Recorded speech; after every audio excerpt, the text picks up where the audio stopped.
ప్రభు పేరట అందరికీ praise lord. కీర్తనల గ్రంథం 141 అధ్యాయం 3వ వచనం.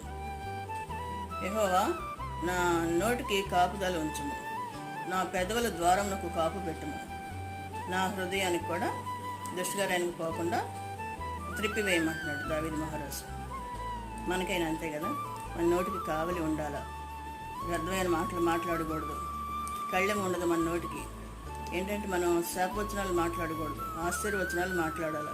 మనం ఏవైతే మాట్లాడతామో అయ్యే మనం విత్తనాలుగా వేసుకున్నట్టు అనమాట.